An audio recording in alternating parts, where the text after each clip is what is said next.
The summer heat pressed down on Lily like a heavy blanket as she walked down the empty street, her sandals scuffing against the cracked pavement. She'd been craving ice cream all day, and when she spotted the little shop at the end of the block, its pastel pink sign reading Sweet Dreams Creamery, she quickened her pace, already imagining the cool sweetness on her tongue. The bell above the door jingled cheerfully as she stepped inside, but the sound felt wrong, hollow. The shop was empty, not just quiet, empty. No customers, no workers, not even the usual hum of freezers or clatter of spoons. Just silence, thick and suffocating. Lily frowned, her skin prickling with unease. "Hello?" Her voice echoed back at her, too loud in the stillness. The counter stood unmanned, the glass display case gleaming under the fluorescent lights. But there was no ice cream inside. Just rows of empty metal trays, polished so brightly she could see her own reflection staring back, wide-eyed, lips parted in confusion. Then, movement. A shadow shifted in the back room, and a man stepped out. He was tall, too tall. His limbs just a little too long, his smile just a little too wide. "Welcome," he said, his voice smooth as syrup. "What can I get for you today?" His teeth were very white, very even. Lily's stomach twisted. Something was wrong. The air smelled stale, like old sugar and something faintly rotten beneath. She should leave. She knew she should leave. But her feet stayed rooted to the spot as the man leaned forward, his fingers tapping the counter in a rhythm that didn't match any song she knew. "Vanilla," she whispered, not because she wanted it, but because she had to say something. The man's grin stretched wider. "Ah, classic." He turned, his movements too fluid, too graceful, and reached into the freezer behind him. When he turned back, he was holding a cone. But the ice cream wasn't white.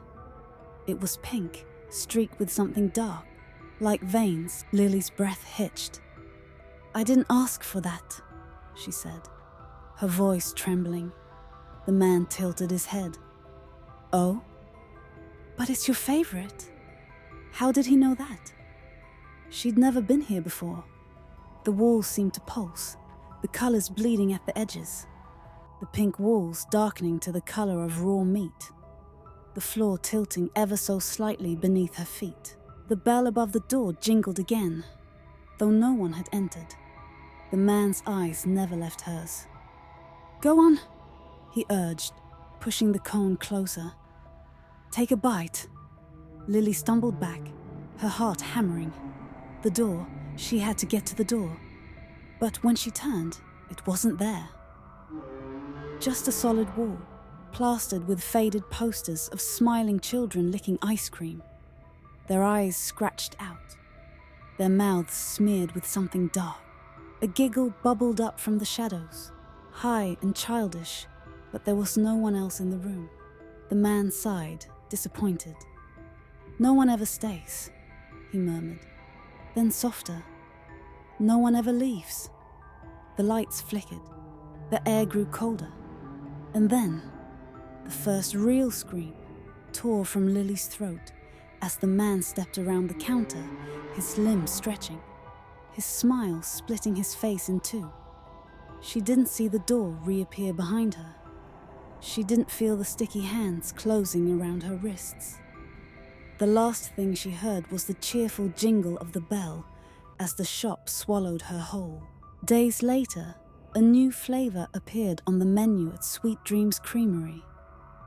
No one asked where it came from. No one noticed the faint, desperate scratches inside the freezer door. And when another child walked in on a hot summer afternoon, the bell jingled, just once, before the silence settled in again. Guys, if you like my stories, please like and subscribe. Thank you. We continue. The school had always felt safe during the day. But now, As the last rays of sunlight faded behind the heavy clouds, the corridors seemed to stretch longer, darker. Emily had stayed late to finish her project, telling herself she'd just be another hour. But time slipped away, and before she knew it, the janitor's keys jingled in the distance. The front doors clicked shut, and she was alone. At first, it was just the usual sounds. The hum of the heating system, the faint creak of old floorboards settling. Then came the whispers. Soft at first, like paper rustling, but soon they grew clearer, forming words she couldn't quite make out. Her breath hitched. "Hello," she called out, her voice trembling. No answer, just the echo of her own fear bouncing off the lockers. She packed her bag quickly, her fingers fumbling with the zipper. That's when she heard it. A slow, dragging sound, like something heavy being pulled across the floor, coming from the hallway. Her heart pounded so loud it drowned out everything else. She peeked through the small window in the classroom door, and there, at the far end of the corridor, stood a figure. Tall, too tall. Its limbs stretched unnaturally, its head tilted at an impossible angle. It wasn't human. It couldn't be. Emily stumbled back, knocking over a chair. The noise echoed like a gunshot in the empty room. The thing in the hallway went still. Then, with a sickening crack, its head snapped toward her. She didn't wait to see if it moved. She ran. The halls twisted. Doors she swore were there moments ago now led to dead ends. The lights flickered, casting jagged shadows that lunged at her. Behind her, the dragging sound grew louder, faster. It was gaining on her. She turned a corner and froze.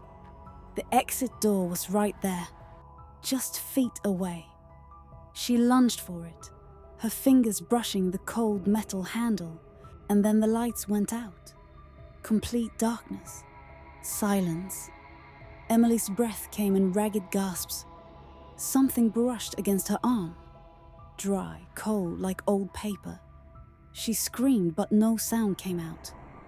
The last thing she felt was a hand, impossibly large, closing around her wrist, pulling her into the void. The next morning, her backpack was found near the lockers, her unfinished project still inside. The teachers searched the school, called her parents, but Emily was gone. Some say if you stay late, you can still hear the dragging sound in the halls, see a shadow where none should be. And if you listen closely, just before the lights go out, you might hear a whisper, her voice, begging for help. But by then, it's already too late.